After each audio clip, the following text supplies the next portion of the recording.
اللہ ہر چیز کو خوب جانتا ہے۔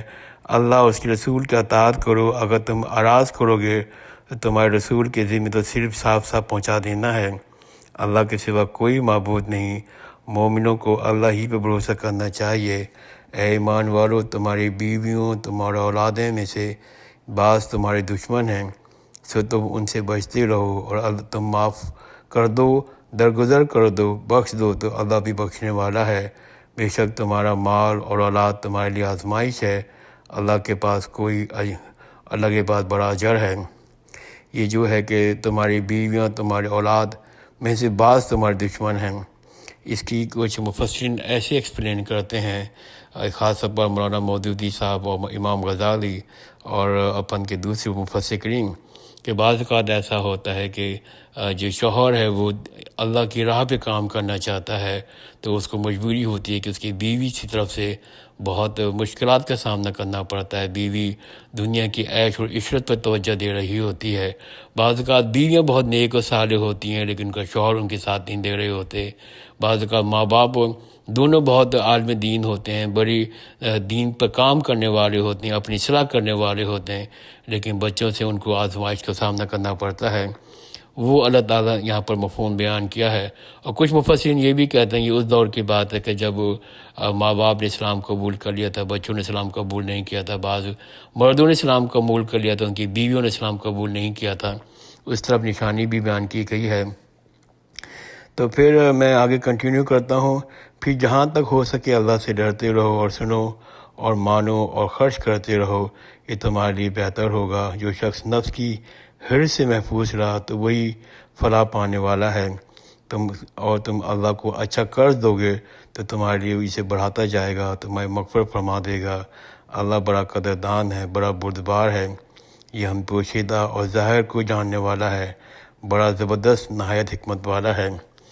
یہ میں نے سورہ تغابن کا ترجمہ پڑھا۔ چند آیتوں کو میں ضرور خاص طور پر ذکر کروں گا جو اس صورت میں ہمیں ملتی ہیں۔ نمبر 1 کہ کوئی بھی مصیبت اللہ کے حکم کے بغیر نہیں آتی۔ یہ ایک اور اللہ پر ایمان رکھنا، اور اللہ اس کی دل کی رہنمائی کرتا ہے۔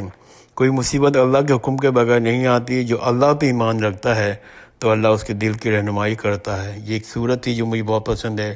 دوسرا، ایمان والو، تمہاری بیویاں تمہارے اولادوں میں سے بعض تمہارے دشمن ہیں، تو تم ان سے بچتے رہو، اور اگر تم معاف کر دو اور درگزر کر دو اور بخش دو تو اللہ پہ بخشنے والا ہے۔ اور تیسری یہ صورت مجھے بہت پسند ہے کہ اگر تم اللہ کو اچھا قرض دو گے تو تمہارے لیے اسے بڑھاتا جائے گا اور تمہاری مغفرت فرما دے گا۔ تو یہ سورۃ تغابن کا ہم نے ترجمہ پڑھا، اور میں مختصراً ترین اس کی تشریح پر روشنی لاتا ہوں۔ سورت بہت جامع ہے اور بہت ڈائمنشن سے اس کا ہمیں معنی نکلتے ہیں، لیکن میں کوشش کرتا ہوں کہ میں ایز کوئکلی ایز پاسبل اس کو میں مفہوم کو ریپ اپ کر لوں۔ تو اس کا نام تغابن اصل میں 9ویں آیت میں ایک فقرہ ہوا ہے، یوم تغابن، وہاں سے ماخوذ کیا گیا ہے، اور اس کے مفہوم کچھ اس طرح سے ہے کہ اس صورت کا جو موضوع ہے وہ ایمان اور اطاعت کی دعوت اور اخلاق الحسنہ کی تعلیم ہے۔ کلام کی ترتیب کچھ یہ ہے کہ پہلی 4 آیتوں کا خطاب تمام انسانوں سے ہے، پھر آیت نمبر 5 سے 10 تک ان لوگوں سے خطاب کیا گیا ہے جو قرآن کی دعوت کو نہیں مانتے۔ اس کے بعد نمبر 11 سے آخر تک آیاتوں کا ان لوگوں کی طرف توجہ دی گئی ہے جو اس دعوت کو مانتے ہیں۔ پہلا جو فیز ہے آیت نمبر 1 سے 4 تک تمام انسانوں کو جو خطاب کیا ہے، اس میں چند مختصراً باتیں بیان کی ہیں، اس کو میں بتا دیتا ہوں۔ اول یہ کہ اللہ تعالیٰ فرماتے ہیں یہ کائنات جس میں تم رہتے ہو بے خدا نہیں ہے، بلکہ اس کا خالق اور مالک فرما رواں ایک ایسا قادر متعلق خدا ہے جس کے کامل اور بے عیب ہونے کی شہادت اس کائنات کی ہر چیز دے رہی ہے۔ دوسری بات یہ بیان کی گئی ہے کہ یہ کائنات بے مقصد بے حکمت نہیں ہے، بلکہ اس کے خالق نے سراسر برحق پیدا کیا گیا ہے۔ یہاں اس غلط فہمی میں نہ رہو کہ یہ فضول تماشا ہے، یہ دنیا خود ہی شروع ہوئی تھی، خود ہی ختم ہو جائے گی۔ تیسرا یہ کہ تمہیں اس بہترین صورت کے ساتھ اللہ نے پیدا کیا ہے، جس طرح کفر اور ایمان کا اختیار تم پر چھوڑ دیا ہے۔ یہ کوئی لا حاصل لا یعنی کام نہیں ہے۔ تم کفر اختیار کرو یا ایمان، دونوں صورتوں میں اس کا کوئی نہ کوئی نتیجہ برآمد ہوگا۔ دراصل خدا یہ دیکھ رہا ہے کہ تم اپنی اس اختیار کو کس طرح استعمال کرتے ہو۔ چوتھے یہ کہ تم غیر ذمہ دار اور غیر جواب دہ نہیں ہو۔ آخرکار تمہیں اپنے خالق کی طرف پلٹ کر جانا ہے، اس ہستی سے تمہارا واسطہ پیش آنا ہے جو کائنات کی ہر چیز سے واقف ہے، جس سے تمہاری کوئی بات پوشیدہ نہیں، جس پر دلوں کے چھپے ہوئے خیالات بھی روشن ہو جاتے ہیں۔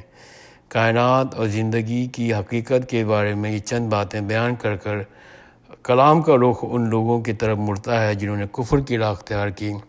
انہیں تاریخ کے اس منظر کی طرف توجہ دلائی جاتی ہے کہ پوری انسانی تاریخ میں مسلسل نظر آتا ہے کہ جو قوموں پہ قومیں اٹھتی رہیں، بالآخر تباہی سے دوچار ہوئیں۔ انسان اپنی عقل سے ان منظر کی ہزار شکلیں بناتا رہے، شکلیں دیتا رہے، مگر اللہ تعالیٰ اصل حقیقت بتا دیتا ہے، وہ یہ ہے قوموں کی تباہی کی بنیادی اسباب دو ہیں۔ ایک یہ ہے کہ اس نے جن رسولوں کو ان کی ہدایت کے لیے بھیجا، ان کی بات ماننے سے انہوں نے انکار کیا، اور اس کے نتیجہ یہ ہوا اللہ نے بھی انہیں ان کے حال پہ چھوڑ دیا۔ وہ خود اپنے ہی فلسفے گھڑ گھڑ کر ایک گمراہی سے نکل کر دوسری گمراہی میں جاتے رہے۔ دوسری بات یہ ہے گمراہی کی کہ انہوں نے آخرت کی حقیقت کو بھی رد کر دیا، اپنے ذوم میں سمجھ لیا کہ جو کچھ ہے بس یہی زندگی ہے، اس کے بعد کوئی اور زندگی نہیں ہے جس میں انہیں خدا کے سامنے پیش ہونا ہے، اپنے اعمال کا جواب دینا ہے۔ اس چیز نے ان کے پورے رویہ زندگی کو بگاڑ کے رکھ دیا۔ ان کی اخلاق اور کردار کی گندگی اس حد تک بڑھتی چلی گئی کہ آخرکار اللہ تعالیٰ نے عذاب دے کر دنیا کو ان کے وجود سے پاک کیا۔ تاریخ انسانی کے یہ دو سبق آموز حقائق بیان کرنے کے بعد منکرین حق کو اللہ تعالیٰ نے دعوت دی ہے کہ وہ ہوش میں آئیں۔ اپنی پچھلی قوموں کا انجام نہیں دیکھا انہوں نے، اللہ اور رسول کی اور نور ہدایت پر ایمان لے آئیں جو اللہ نے قرآن مجید کی شکل میں پیش کیا ہے، جس کے ساتھ ان کو خبردار کیا گیا ہے کہ آخرکار وہ دن آنے والا ہے جب تمام اولین اور آخرین ایک جگہ جمع کیے جائیں گے۔ تم میں سے ہر ایک اپنے اعمال سب کے سامنے کھول جائیں گے، تم میں سے ہر ایک کا غبن اور بد عملی سب کے سامنے کھول دی جائے گی، پھر ہمیشہ ہمیشہ کے لیے تمام انسانی قسمت کا فیصلہ اس بنیاد پہ کیا جائے گا کہ ایمان اور عمل صالح کی راہ کس نے اختیار کی اور کفر کی راہ پہ کون چلا۔ پہلا گروہ ابدی زندگی کا حقدار ہوگا، دوسرے گروہ کے حصے میں دائمی دوزخ آئے گی، دائمی جہنم آئے گی۔ اس کے بعد ایمان کی راہ پر اختیار کرنے والوں کی طرف اس صورت میں مخاطب ہوئے اللہ سبحانہ و تعالیٰ۔ وہ کہتے ہیں کہ یہ دنیا میں جو مصیبت آتی ہے اللہ کے اذن سے ہی آتی ہے۔ ایسے حالات میں جو شخص ایمان پر ثابت قدم رہے، اللہ اس کی دل کو ہدایت بخشتا ہے، ورنہ گھبراہٹ اور جھنجھلاہٹ میں مبتلا ہو کر جو آدمی ایمان کی راہ سے ہٹ جاتا ہے، اس کی مصیبت تو اللہ کے اذن کے بغیر دور نہیں ہو سکتی۔ البتہ وہ ایک اور مصیبت جو سب سے بڑی مصیبت ہے مول لے لیتا ہے، وہ یہ ہے کہ اس کا دل اللہ کی ہدایت سے محروم ہو جاتا ہے۔ میں نے مختصر ترین اس کا ترجمہ پڑھا، اس کی تشریح روشن ڈالی، اور اگر کسی صاحب کو کوئی سوال ہے، کوئی مزید ڈسکس کرنا چاہتا ہے تو مجھ سے کانٹیکٹ کر سکتا ہے۔ جزاک اللہ خیر، خدا حافظ۔